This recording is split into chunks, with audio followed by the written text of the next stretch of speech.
अगर जनान बीच में नहीं आती तो मैं उसे सब बता देती। आखिर मैं cenaan से कब तक झूठ बोलती रहूंगी, और वो भी इस बात का पीछा नहीं छोड़ेगा। वो करीम साहब चले गए हैं क्या?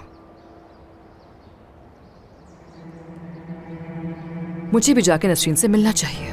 जाहिर है कि cenaan उससे माफी मांगेगा नहीं, और मैं इस घर में मजीद टेंशन नहीं चाहती।